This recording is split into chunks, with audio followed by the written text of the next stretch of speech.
We invoke the universe in our circle. We wake our consciousness from the mirage of isolation into the full realization of our interconnected nature.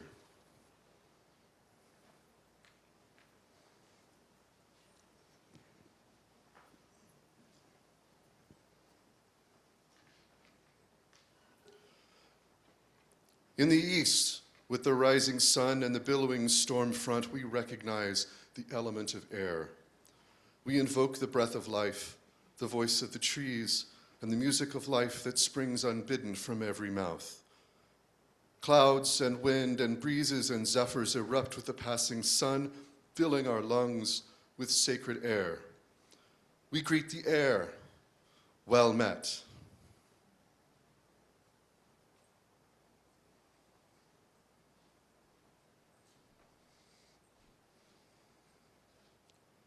To the south, with the heat of the noontime sun, we recognize the element of fire. We invoke the spark of life, the flames of passion, and the tool of the gods. Burning at the heart of every cell and in the core of every star, we invoke fire for safety, for illumination, and for transformation. We greet the fire, well met.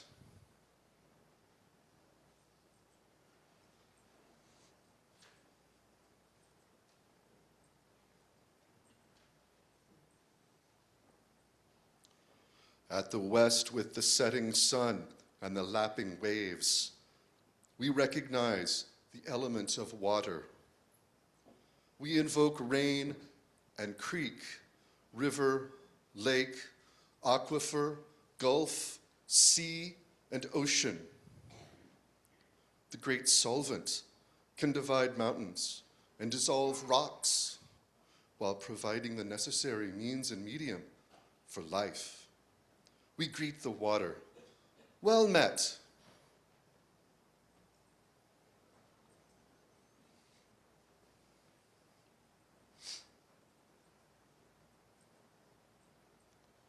From the north, the midnight sun illuminates earth, the great matrix of all life.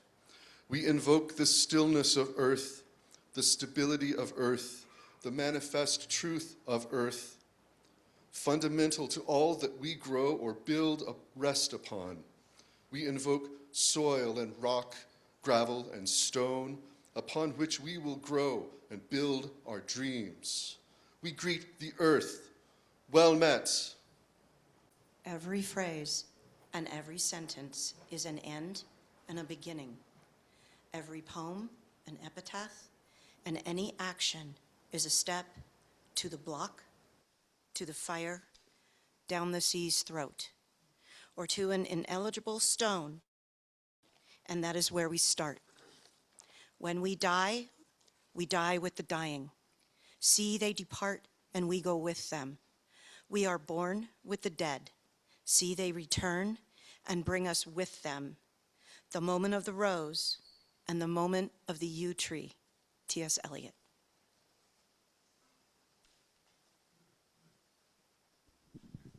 If you remember it, let's say our opening words for lighting the chalice together.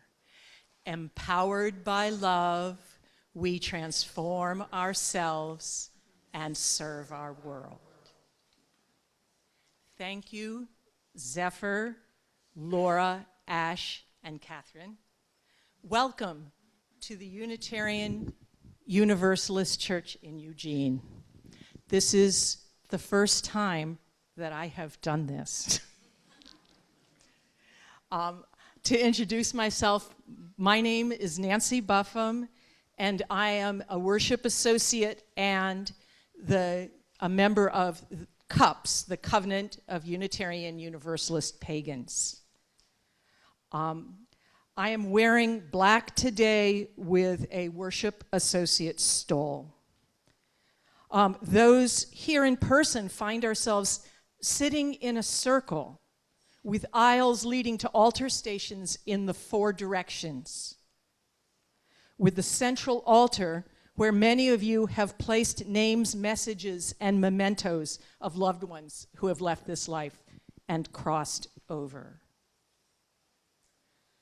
Isaac Newton tells us, if I have seen further, it is by standing on the shoulders of giants. No one appears on this earth wholly formed. No consciousness arises out of nothing. We are children of our parents, who are children of their parents, who are the children of their parents, and the generations of humans over hundreds of thousands of years collectively made choices for their survival and their children, and their knowledge and wisdom has carried us through the ages.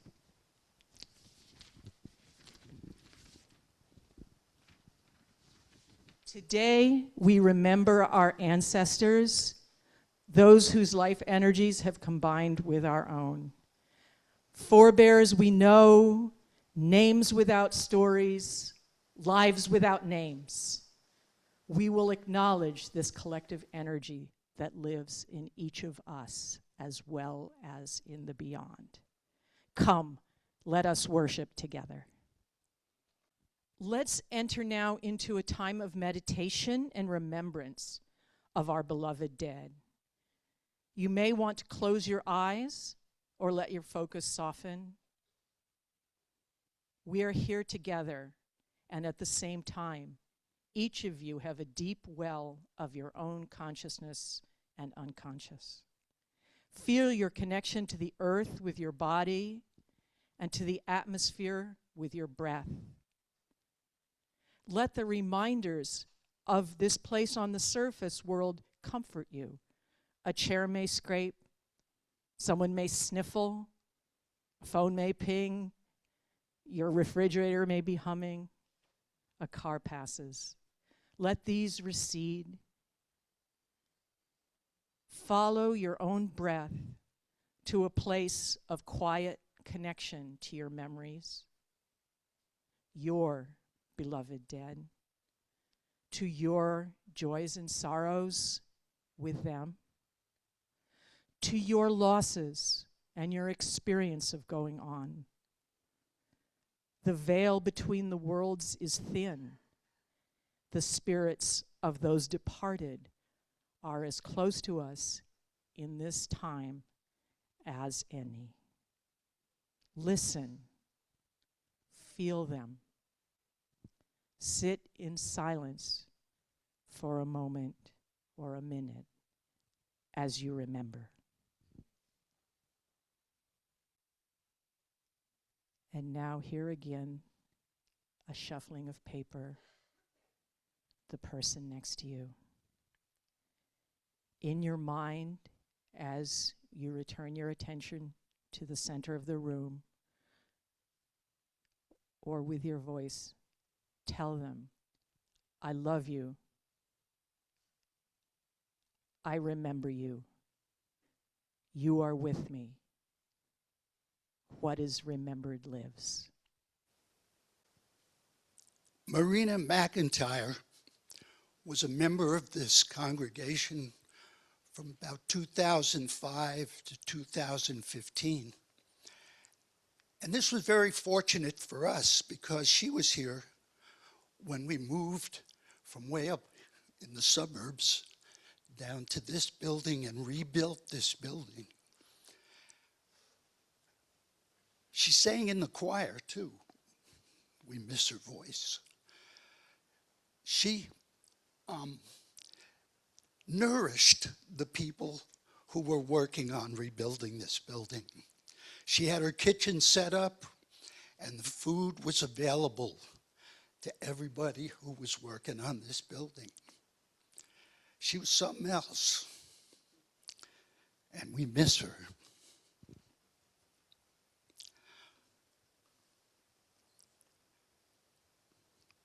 But we remember her. In each of the directions, the stations for joys and sorrows today are altars. I invite you now to go to any of the 4 directions.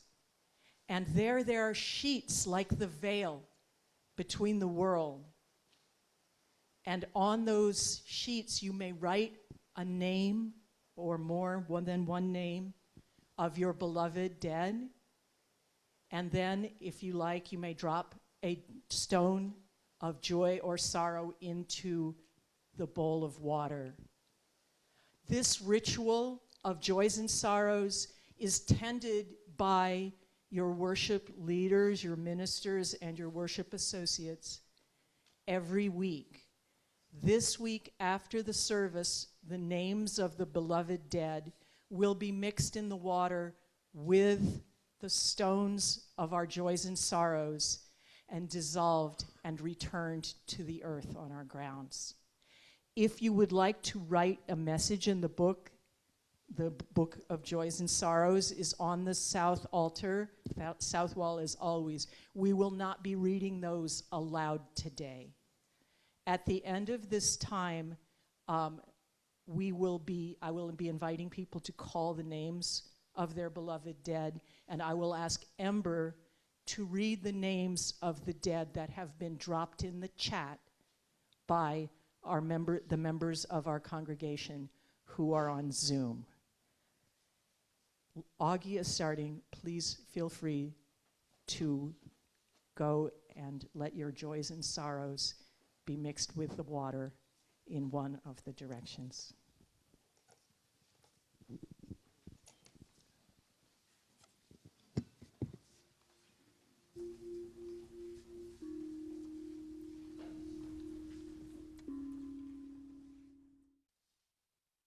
Enon's Prayer, addressed to the dead by Starhawk. You for whom the house of love has become a house of death. I, who am the goddess of love and death, open my arms to embrace you. You are my Heras, my heroes, my saints, my holy martyrs. You know me intimately, as few have known me. And whether you come to me joyfully or recklessly or accidentally, I welcome you. Come, enter my house, renew yourself, eat from my table, sleep in my bed, taste unimagined pleasures. Do you think you pay too high a price for pleasure? I reward those who do not bargain, who willingly or unwillingly give their all. The worst is over. Death is not so terrible. It's the getting there that hurts. Now rest. Now take comfort. Now take joy in the exquisite love that you have earned. Now let us bring our circle to a close. May all that you have seen and heard and felt this morning stay with you. With our spirit, we have each woven a strand of connection with the other.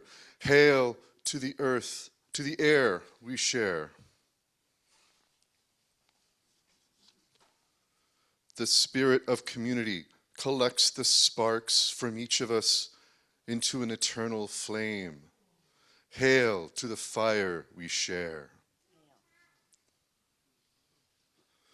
To the connecting force between our community and mother of all forms of life. Hail to the water we share. We are earth. Earth is us. Hail to the earth we share. And so we extinguish this flame. But not the light of truth. The warmth of community or the fire of commitment. These we carry in our hearts until we are together again.